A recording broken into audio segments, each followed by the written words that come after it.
नमस्कार दोस्तों, शुरू करते हैं आज का अपना वीडियो। दोस्तों, यूपी टीजीटी पीजीटी का एग्जाम जो होने वाला है आप सबका, उस एग्जाम से रिलेटेड ये वीडियो है। यहाँ पे हम लोग ज्योमेट्री पढ़ रहे हैं जो हमारे टीजीटी पीजीटी के क्वेश्चंस पेपर में पूछी जाती है। और आज ये इसका फोर्थ पार्ट है। इसके पहले 3 लेक्चर हमारे आ चुके हैं इससे related, general equation of secondary. दोस्तों, यहाँ पे एक प्रैक्टिस क्लास है। जो भी आपने अपनी थ्योरी तैयार की है, जो भी आपने अपनी किताबों से पढ़ रखा है, उन सबकी प्रैक्टिस करने का एक बहुत ही अच्छा मौका आप सबके पास है। यहाँ पे हर एक वीडियो में कोशिश किया जाता है कि जितने से अच्छे कॉन्सेप्ट भी आपको दिए जा सके और साथ में ही बढ़िया से बढ़िया क्वेश्चन की प्रैक्टिस कराई जा सके।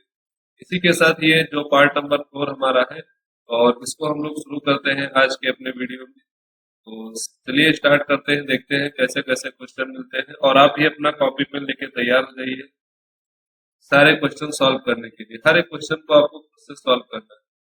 ये आप देख पा रहे होंगे दोस्तों। अगर इस पीडीएफ को डाउनलोड करना चाहते हैं तो आवर्स अकेडमी टेलीग्राम चैनल को ज्वाइन कर लीजिए आप, और वहां से जो भी हमारे वीडियोस होते हैं इनके पीडीएफ वो सब आपको प्रोवाइड करा दीजिए।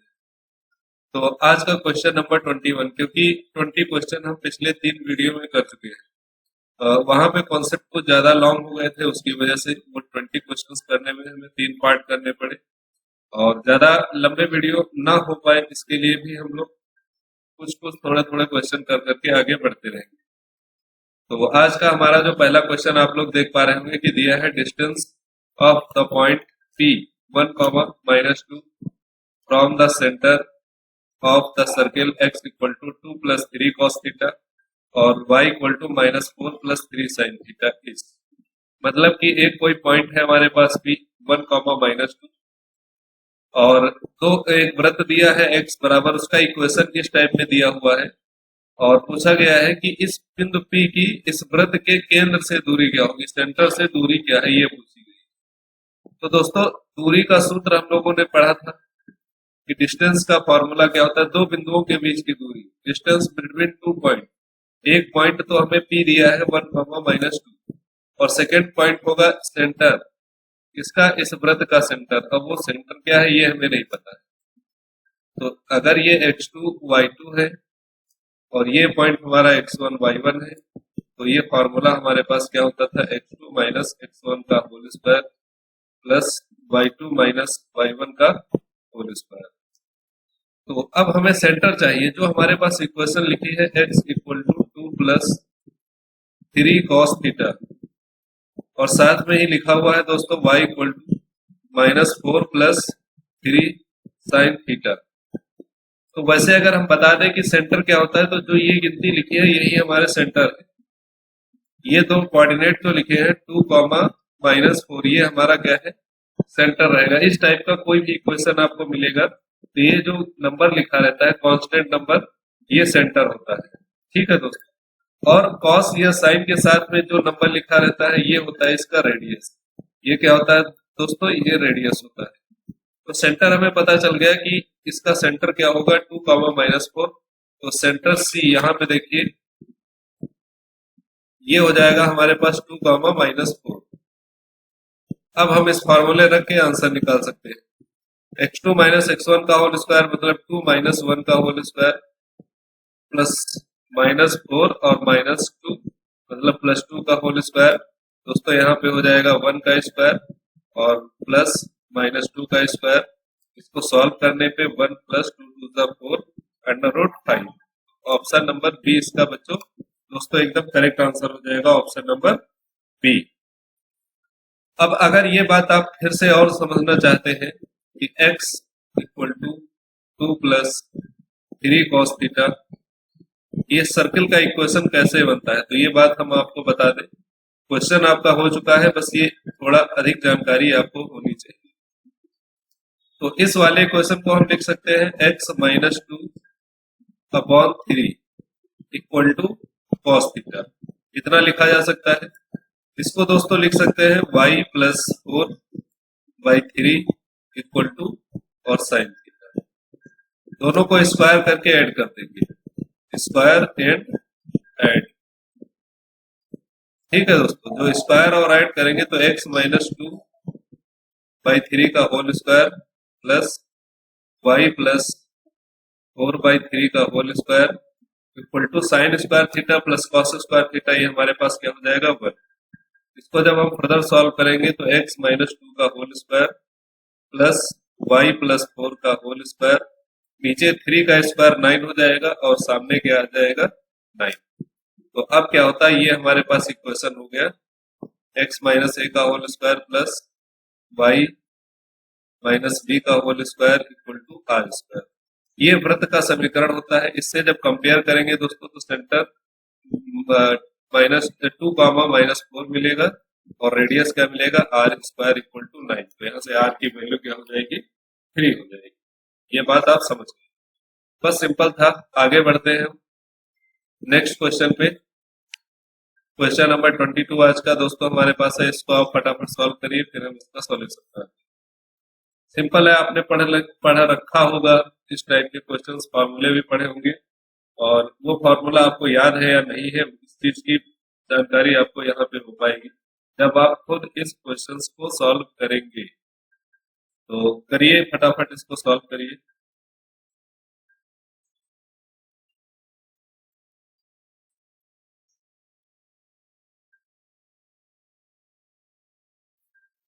पूछा गया है रेखा युग 3x² plus xy minus 2y² बराबर 0 के बीच के कोणों को समद्विभाजित करने वाली रेखाओं का समीकरण। तो जैसे ये कोई इक्वेशन है, ये दो रेखाओं को रिप्रेजेंट करता है, टू लाइंस को रिप्रेजेंट कर रहा है। ठीक है, two lines.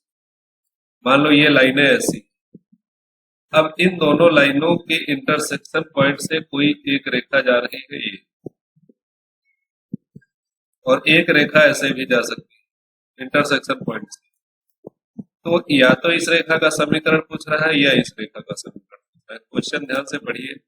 The equation of the line bisecting the angle between the pair of line, मतलब उस लाइन का समीकरण ज्ञात करो जो इन दोनों लाइनों को के कोण को समद्विभाजित करता है। साथ में कोण को भी समद्विभाजित करना चाहिए, या तो इस वाले कोण को या फिर इस वाले कोण को समद्विभाजित करने वाली रेखा का समीकरण।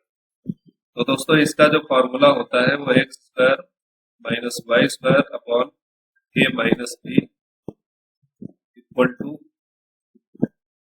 X Y upon x.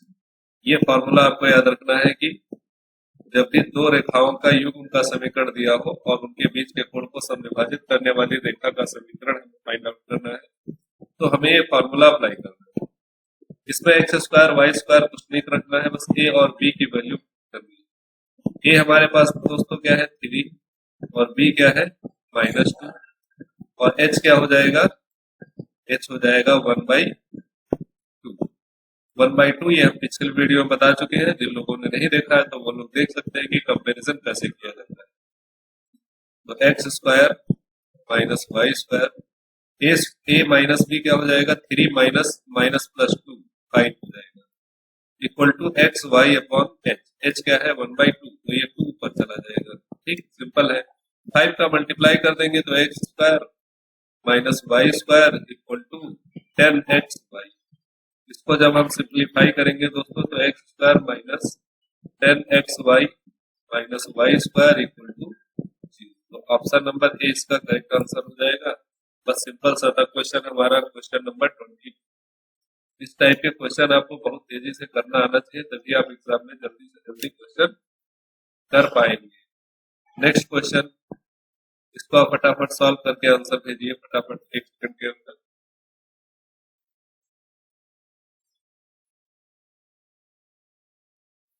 पूछा गया है कि समतल जिस पर x अक्ष पर स्थित, समतल जिस पर x अक्ष स्थित, तो अगर हम लोग प्लेन समतल बनाते हैं एक्सिस, तो x y और ये z, तो कौन कौन से x अक्ष, जो x एक्सिस है ये किस समतल पे स्थित, तो या तो ये y वाले समतल पर स्थित होगा, ठीक है, या ऐसे कह सकते हैं कि ये z वाले समतल पर स्थित है x अक्ष पूरा। तो इसका मतलब x का y का कोऑर्डिनेट होगा और z का कोऑर्डिनेट होगा। आप देख लो किसमें है, तो A Y C Z, option number C में वाई और जेड है। अब एक्स एक्स का पूछा है तो एक्स एक्सिस का कोई कोऑर्डिनेट नहीं होना चाहिए, बस ये इसका शॉर्टकट है। तो ऑप्शन नंबर ए में भी एक्स है तो ये भी नहीं होगा, बी में एक्स है ये भी नहीं होगा, डी में एक्स है ये भी नहीं होगा, क्योंकि एक्स अक्ष पर स्थित पूछ रहा है ना, तो एक्स अक्ष का कोऑर्डिनेट 0 हो जाएगा, तो वो होना नहीं चाहिए, वाई और जेड का होना चाहिए। समझ गए होंगे, उम्मीद है आप। नेक्स्ट क्वेश्चन नंबर 24, इसको देखते हैं फटाफट क्या दिया हुआ है। इसको आप सॉल्व करिए एक बार, देखते हैं फिर आप क्या आंसर लेके आते हैं।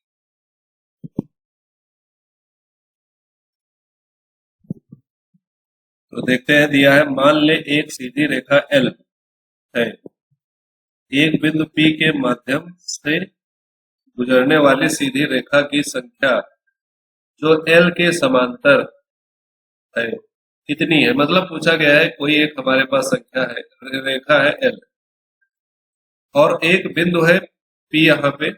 अब कह रहा है इस पी से कोई रेखा गुजरती है और वो एल के समांतर भी है, तो ऐसी कितनी रेखाएं खींची जा सकती है। कहने का मतलब कि इस एल के समांतर कितनी रेखा खींची जा सकती है जो इस बिंदु से होकर जाती है। तो जाहिर सी बात है कि एक ही रेखा केवल आप ऐसे खींच सकते हैं जो इसके समांतर हो और इस बिंदु से होकर जाती है, और इस बिंदु से होकर अनंत रेखाएं खींची जा सकती हैं, वो बात ठीक है। बट यहाँ पे इस रेखा के समांतर और रेखाएं नहीं हो सकती, एक ही। आप जैसे ही दूसरी रेखा खींचेंगे तो तिरछा हो जाएगी, तो वो समांतर नहीं खींचेगी। किसी भी एक समांतर रेखा के समांतर एक रेखा खींची जा सकती है अगर कोई फिक्स पॉइंट है। बाकी इस पॉइंट के अलावा अगर कहीं भी समांतर रेखा खींचना चाहते हैं तो अनंत रेखाएं खींच सकते हैं, कोई दिक्कत नहीं है। बट इस पॉइंट से होकर केवल एक और एक ही रेखा खींची जा सकती है, इसलिए ऑप्शन नंबर ए इसका करेक्ट आंसर बैठेगा। अब हम पढ़ सकते हैं अपने अगले क्वेश्चन पे।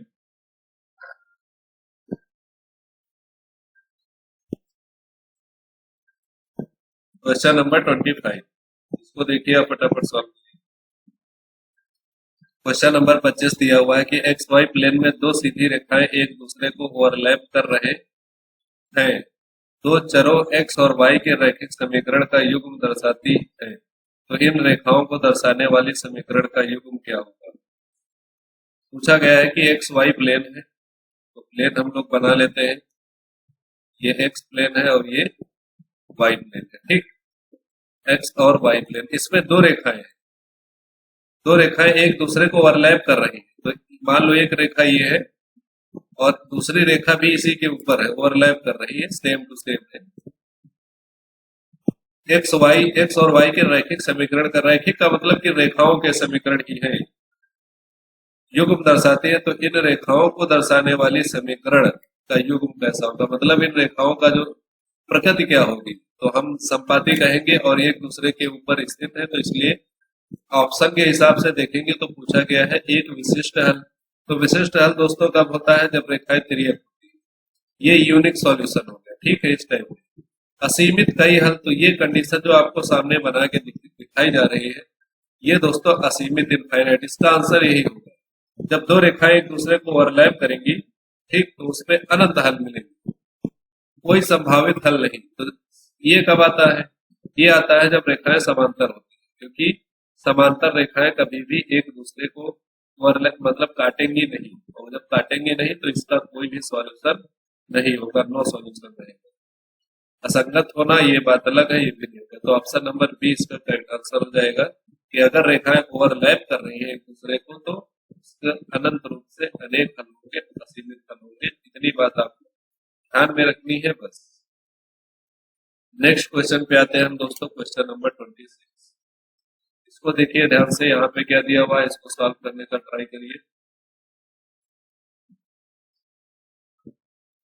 यहाँ पे दोस्तों दिया हुआ है यदि सरल रेखा एल 1/2 के रूप में वाई इंटरसेप्ट है, वाई इंटरसेप्ट का मतलब कि सी की वैल्यू क्या है, 1/2, या 3x + 4y = 11, 7x - 2y = 3 के रूप में दिए गए दो चरों x और y के समीकरणों के युग्म के हल से गुजरती है, तो एक्स अक्ष से सरल रेखा एल द्वारा बनाया गया कोण क्या होगा, क्या होगा। मान लो ये एल कोई रेखा है, इसका समीकरण हम मानते हैं y बराबर एम एक्स प्लस, ये हो जाएगा y बराबर एम एक्स थ्री नहीं एम एक्स प्लस 1/2। अब इस रेखा का झुकाव ज्ञात करना है एक्स अक्ष से, मतलब इसका एम ज्ञात करना है, प्रवणता। एक्स अक्ष से झुकाव दोस्तों प्रवणता ही होती है। अब एक कंडीशन दे रखी है कि ये जो रेखा है ये पास होती है इन दो रेखाओं के प्रतिच्छेद बिंदु से, मतलब 3x प्लस 4y बराबर 11 और 7x minus 2y equal to 3, इन दोनों के प्रतिच्छेद बिंदु से ये रेखा पास होती है। तो पहले हम लोग इसका इंटरसेक्शन पॉइंट निकाल लेंगे और उसके बाद उस पॉइंट को इस रेखा से सेटिस्फाई करा देंगे, तो m की वैल्यू हमें मिल जाएगी। तो यहाँ पे पॉइंट निकालने के लिए, इंटरसेक्शन पॉइंट निकालने के लिए हमें क्या करना पड़ेगा, आपको दिख रहा होगा कि इस इक्वेशन में अगर हम 2 से मल्टीप्लाई कर दें तो ये हो जाएगा 14x minus 4xy equal to 6। अब दोनों को ऐड कर दें, ऊपर वाले को फर्स्ट को और सेकंड को अगर जोड़ दिया जाए तो देखोगे 4y कैंसिल हो जाएगा, 14 और 3 17x इक्वल टू यहाँ पे 11 और 6 17, सॉरी 17, तो 17 कैंसिल आउट, तो x की वैल्यू दोस्तों मिलेगी यहाँ पे 1। अब इक्वेशन नंबर फर्स्ट से y की वैल्यू निकाल लेते हैं, तो 3 into 1 plus 4y equal to 11, तो 4y इक्वल टू 11 माइनस 3, तो 4y इक्वल टू 8, 8 बचेगा यहाँ पे, तो 4 2 8, तो y की वैल्यू क्या आ गई, तो दोस्तों यहाँ पे x की वैल्यू 1 आ गई। इंटरसेक्शन पॉइंट क्या मिल गया, इसका इंटरसेक्शन पॉइंट मिल गया 1,2। अब ये जो रेखा है ये इसी पॉइंट से होके गुजरती है 1,2 से, तो इसलिए 1,2 को ये सेटिस्फाई करेगी। तो ये पॉइंट रख देते हैं, y की value 2 equal to m, x की वैल्यू 1 प्लस 1/2, ये 3 नहीं m है, तो यहाँ से क्या मिलेगा 2 माइनस 1/2 इक्वल टू m। इसको हम लोग ऐड करेंगे तो 3/2 मिलेगा, सब्ट्रैक्ट करेंगे तो क्या मिलेगा 3/2। m है तो ये tan थीटा होता है, तो इसको हम लोग tan इनवर्स 3/2 भी लिख सकते हैं। तो ऑप्शन नंबर बी इसका करेक्ट आंसर हो जाएगा 3/2। बस सिंपल सा क्वेश्चन था, हो गया है। अब हम लोग आगे बढ़ते हैं अपने अगले क्वेश्चन नंबर 27 की जगह। ठीक है, फटाफट ऐसे ही हम लोग क्वेश्चन सॉल्व करते रहेंगे, बहुत ही आसानी से हर एक चीज होती है। क्वेश्चन नंबर 27 देख लीजिए, इसको आप अपने आप आंसर लगा सकते हैं। ध्यान से क्वेश्चन पढ़िए और फिर इसका आंसर करिए। तो फटाफट बताइए क्या होगा आंसर। सिंपल है, यही पूछा गया है कि यदि दो चरों x तथा y में समीकरण की एक युग्म बिंदु a plus B by 2 2ab, मतलब कि दो समीकरण है x और y में, इनका जो प्रतिच्छेद बिंदु है वो क्या है a plus B by 2 2ab, ये प्रतिच्छेद बिंदु एक दूसरे पर प्रतिच्छेद कर रही है। ठीक है, तो दो सरल रेखाओं L1 व L2, यही सरल रेखा एक L1 है एक L2 द्वारा ग्राफिक रूप से, मतलब ग्राफ पे बनाया जाता है, ग्राफिक रूप से दर्शाया जाता है, तो दिए गए समीकरण का हल क्या होगा। तो जहां पे एक दूसरे को काटते हैं दोस्तों, यही इनका हल होता है। और कटान बिंदु दिया है, इंटरसेक्शन पॉइंट दिया है, तो यही इनका क्या है हल है। मतलब ये x का कोऑर्डिनेट है, ये y का कोऑर्डिनेट, तो x बराबर a प्लस बी बाई 2 और y बराबर 2ab, ये इसका आंसर हो जाएगा। बहुत आसान है, कुछ भी सॉल्व नहीं करना, बस आपसे सिंपल कॉन्सेप्ट पूछा गया है। बस इसीलिए ये बात बार बार बोली जाती है कि आप हर एक कॉन्सेप्ट को ध्यान से पढ़िए, समझिए और प्रैक्टिस कीजिए क्वेश्चंस की, जिससे आप जल्दी से जल्दी हर एक क्वेश्चन को पेपर में सॉल्व कर सकें। क्वेश्चन नंबर 28 देखते हैं। क्वेश्चन नंबर 28, इसको देखिए, दिया हुआ है कि यदि a 6,3 b minus 3,5 c 4,-2 d x 3x, फिर area of DBC upon area of त्रिभुज ABC इक्वल टू 3/2 के साथ चार बिंदु है, मतलब ऊपर वाले चारों बिंदु की बात की गई है, तो x का मान क्या है। तो एरिया ऑफ डीबीसी, अगर हम एक चतुर्भुज बनाते हैं इस टाइप से, ए बी सी, ए हमारे पास दोस्तों 6,3 है और बी है -3,5, सी है 4,-2 और डी क्या है x,3x। ठीक, तो पहला जो ऊपर एरिया है वो डीबीसी का है, मतलब डीबीसी, डीबीसी इस ये एरिया हो जाएगा डीबीसी। नीचे है एबीसी का, एबीसी का एरिया ये हो जाएगा इस टाइप। डीबीसी और एबीसी का एरिया निकाल के बटे में रखो, 3/2 के बराबर कर दो, तो वहां से x की वैल्यू आ जाएगी। ठीक है, करिए। तो अब दोस्तों पहले एरिया हम लोग कैलकुलेट कर लेते हैं, और एरिया का फॉर्मूला क्या होता है 1/2 मैट्रिक्स वाला लगा लेंगे डिटरमिनेंट जिसमें सॉल्व किया जाता है। x1 y1 1, x2 y2 1, x3 y3। ठीक है, अब दोनों ट्रिंगल्स में ही फॉर्मूला लगा के हम एरिया निकाल लेंगे। तो पहला एरिया A1 क्या हो जाएगा हमारे पास, A1 का मतलब DBC का एरिया, एरिया ऑफ त्रिभुज DBC का, तो 1/2।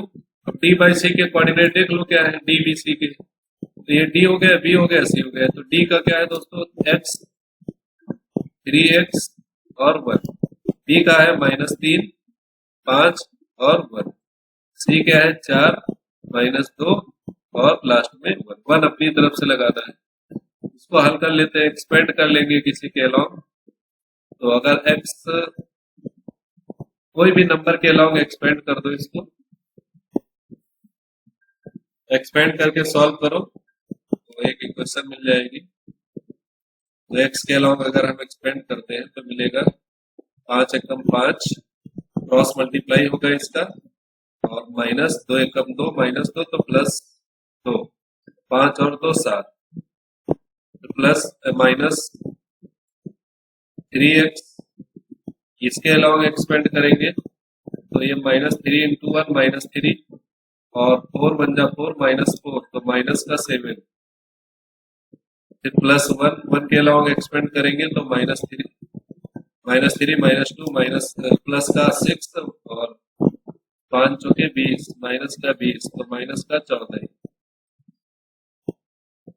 ठीक, तो इसको ये हमारे पास आ जाएगा A1 या DBC का area 1/2 7x minus minus plus 21x और माइनस का 14, तो ये मिल जाएगा हमारे पास A1 equal to 1/2 28x minus 14, 1/2 से इसको डिवाइड कर देंगे तो ये 14x माइनस 7, एक एरिया ये आ गया हमारे पास। इसी तरह से A2 निकाल लेते हैं। A2 के लिए डिटरमिनेंट क्या बनेगा, A2 क्या है ABC का एरिया, ABC क्या है हमारे पास, देखो ध्यान से ABC क्या है, ये है ABC, इसका एरिया। तो इन्हीं तीनों कोऑर्डिनेट को हम लोग ले लेंगे डिटरमिनेंट के अंदर। तो पहला 6 3 है, 6,3 6 1 3 1, लास्ट में -3 5 1 4 -2 1, इसको भी सॉल्व कर लेंगे, उसी तरह से एक्सपेंड कर लेंगे। कितना आ जाएगा, 6 के अलावा एक्सपेंड किया 1/2 बाहर रहेगा, तो 6 के अलावा एक्सपेंड करेंगे तो 5 एकम 5 और माइनस माइनस प्लस 2, 5 2 7 पूरे 7, -3, फिर इसके अलावा -3 एकम 3 और -4 माइनस का 7 प्लस 1, 1 के अलावा एक्सपेंड करेंगे तो 3 में नीचे प्लस का 6, 5 चौके 20 माइनस का 14। तो इसको हल करने पे 6 सत्ते 21 और 3 सत्ते 21, 6 सत्ते 42, बाहर इधर करते 1/2 7 छन्ने 42 प्लस 21 माइनस 14। यहाँ पे दोस्तों क्या आ जाएगा, 42 और 21 जोड़ेंगे 63 और माइनस का 14, तो 13 में से 9 और 5 में से गया 4, 49 1/2। ये मिल गया A1। अब वो जो कंडीशन दिया है उसको लगा लेते हैं। कंडीशन क्या है, एरिया ऑफ डीबीसी, डीबीसी का एरिया दोस्तों आया था 14x माइनस 7 बटे में एबीसी का आया है 1/2 गुणे 49 और बराबर ये दिया है 3/2 के। अब यहाँ से x की वैल्यू फाइंड आउट कर लेते हैं, क्रॉस मल्टीप्लाई जो भी कर पाए कर लेंगे। 1/2 का सामने मल्टीप्लाई कर देंगे तो 14x माइनस 7 बटे 49 इक्वल टू 3/4, ये आ जाएगा। अच्छा एक काम कर सकते हैं, 7 से काट सकते हैं 49, तो 7 सकते 49 और 7 दूनी 14, 2x माइनस 1 बटे 7 क्रॉस मल्टीप्लाई करेंगे तो 4 दूनी 8x माइनस 4 एकदम 4, क्योंकि यहाँ पे 1 बचा हुआ होगा, क्रॉस 7 दिया 21, तो 21 और 4 25, तो x बराबर आ जाएगा 25 बटे। अब ऑप्शन आपको मिल जाएगा तुरंत, x की वैल्यू क्या हो सकती है, 25/8। ऑप्शन नंबर सी इसका बिल्कुल करेक्ट आंसर हो जाएगा। अगर कोई कैलकुलेशन में समस्या आती है तो आप इसको अपने आप दोबारा भी सॉल्व कर सकते हैं। फिलहाल हम लोग अगले क्वेश्चन पे पढ़ेंगे अपने, जो आज का क्वेश्चन नंबर 29 रहेगा। बहुत सिंपल सा क्वेश्चन है, डीएसएसबी 23 सितंबर 2018 में पूछा गया क्वेश्चन है। इसको आप बड़ी आसानी से बता सकते हैं कि if the point P X Y is the equidistance from the point A, इतना बी इतना, मतलब एक पॉइंट ए है, पॉइंट ए है A plus B comma A B minus A, और दूसरा पॉइंट क्या है A minus B comma A plus B. इनके बीच में एक पॉइंट बी है एक्स कॉमा वाई, जो इससे बराबर दूरी पर है। जितनी डिस्टेंस इधर है उतना ही डिस्टेंस इधर है, तो दोनों में दूरी का सूत्र लगा लेंगे, हल कर लेंगे तो ए एक्स बराबर बी वाई आ जाएगा।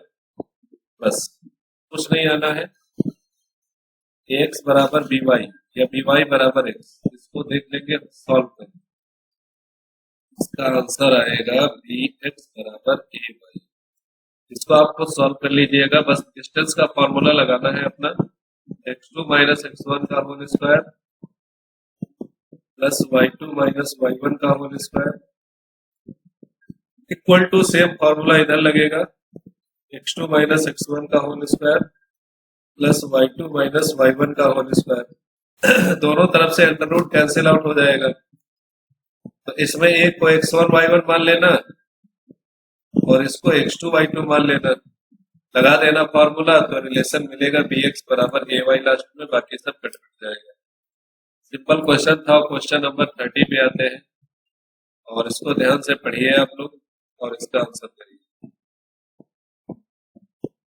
इसको दोस्तों ध्यान से पढ़िएगा कि क्वेश्चन में दिया हुआ है कि a1 x1 y1 a2 x2 y2 a3 x3 y3 और a4 x4 y4 चार बिंदु है, तो चार बिंदु बना लेते हैं। एक a1, उसके बाद a2 a3 स्क्वायर टाइप में बना लेते हैं और a4, इसको मिला लेते हैं a1 a2 को।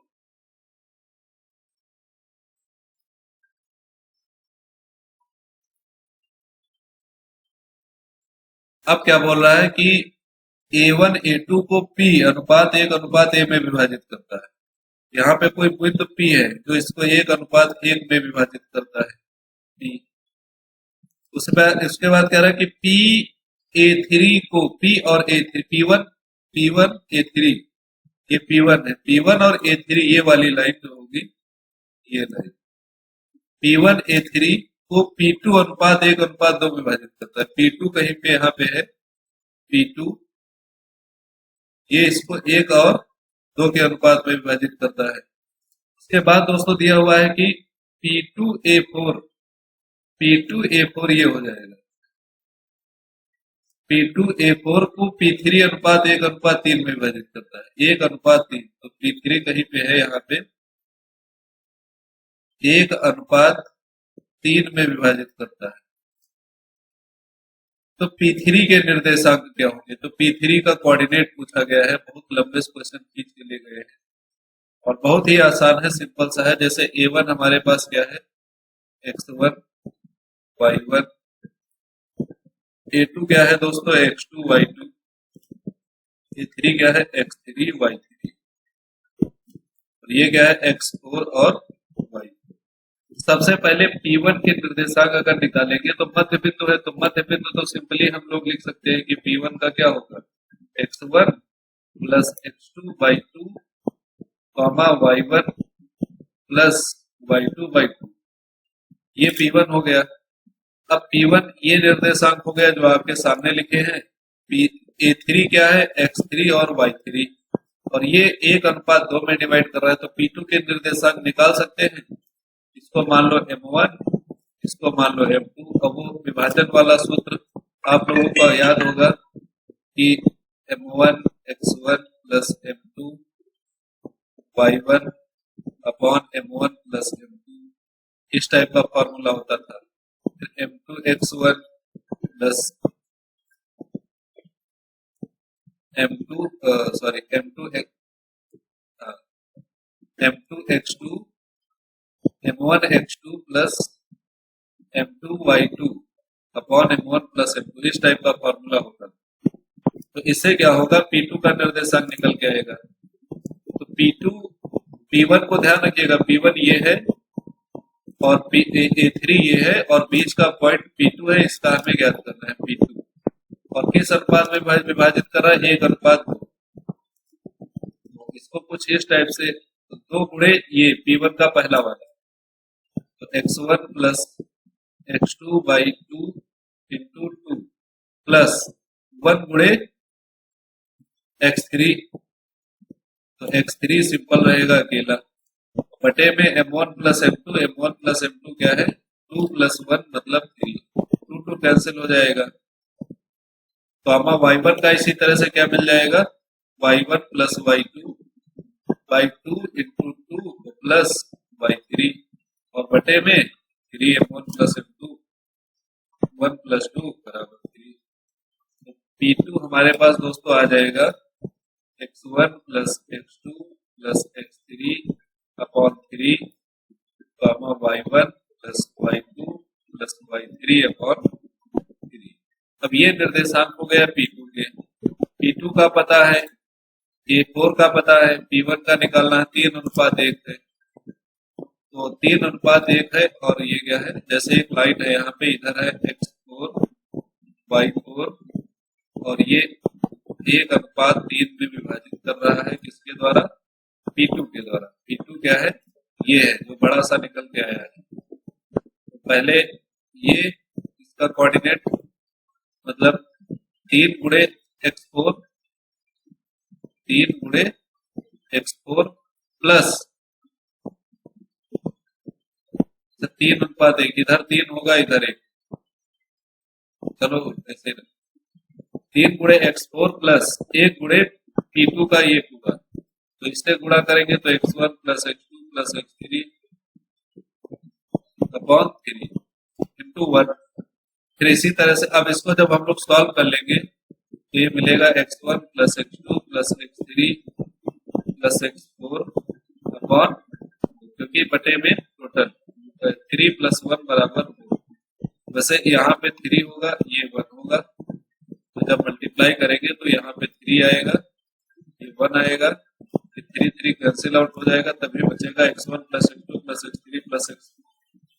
ठीक है, बात समझ गया। इसी तरह से y का कोऑर्डिनेट आएगा y1 plus y2 plus y3 plus y4 बटे 4, तो ऑप्शन नंबर बी इसका करेक्ट आंसर हो जाएगा। थोड़ा सा कैलकुलेटिव था, लेंथी था, तो परेशान होने की जरूरत नहीं थी। अगर आप कॉन्सेप्ट लगा लेते हैं एक बार में तो आंसर आपका आ जाएगा और टाइम भी बच जाएगा, एक्स्ट्रा टाइम भी। थोड़ा सा ट्रिकी था, क्वेश्चन छोड़ने वाला था, अगर आपको दिक्कत होती है तो ऐसे क्वेश्चन आप बहुत जल्दी स्किप कर दें। चलिए अगले क्वेश्चन पे आते हैं, क्या दिया हुआ है। पूछा गया है कि किसी समांतर चतुर्भुज के एक विकर्ण के सिरे बिंदु -6, 2, 2, -4, तीसरा बिंदु शीर्ष बिंदु 5, 2 है, तो चौथे शीर्ष के निर्देशांक क्या होंगे। अब समांतर चतुर्भुज बना लो। समांतर चतुर्भुज इस टाइप का होता है। इसका एक विकर्ण है, इसका निर्देशांक है -6, 2 और एक साइड का है 2, -4। इसका एक शीर्ष दिया हुआ है 5, 2, तो जो दूसरा वाला शीर्ष बचता है इसका निर्देशांक पता करना x, y। बस इतना करना है हमें। इसका आंसर आप फटाफट बताइए, तब हम आगे इसको सॉल्व करेंगे।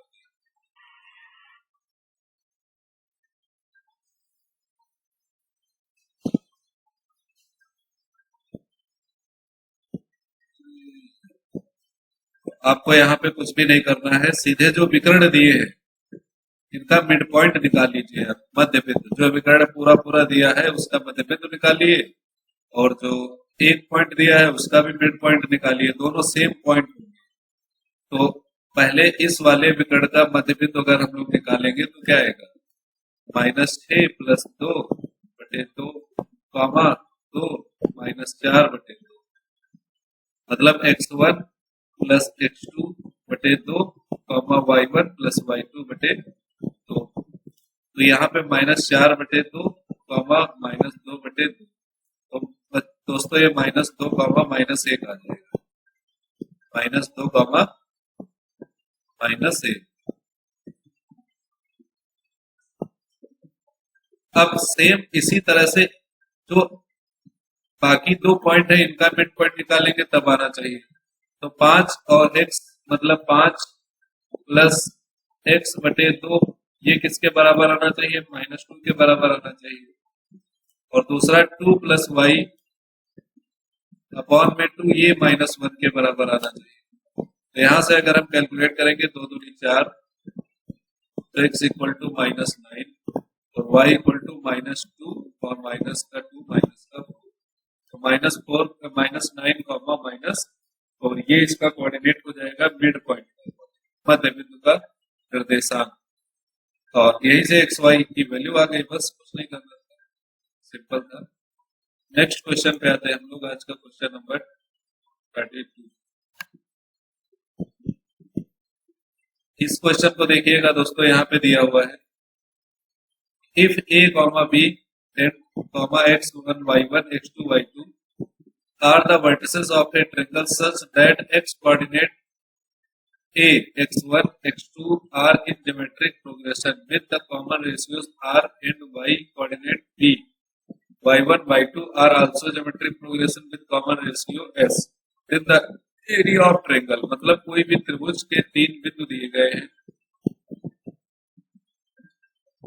ठीक है, एक बिंदु a, b है, एक बिंदु x1 y1 है और एक बिंदु x2 y2। अब इसका एरिया पूछा गया है और साथ में कंडीशन दे रखी है कि जो x अक्ष के निर्देशांक है x1, x2, ये जीपी में है, ये क्या है, जीपी में है, और उनका कॉमन रेशियोज क्या है, कॉमन रेशियो r, और साथ में जो दिया हुआ है हमारे पास y कोऑर्डिनेट, मतलब b, y1, y2, ये भी जीपी में है, और साथ में कॉमन रेशियो क्या है इसका s। तो इस त्रिभुज का जो है हमें एरिया फाइंड आउट करना है, common the area of the triangle. Okay, अब इसको आप देखिए, ट्राई करिए।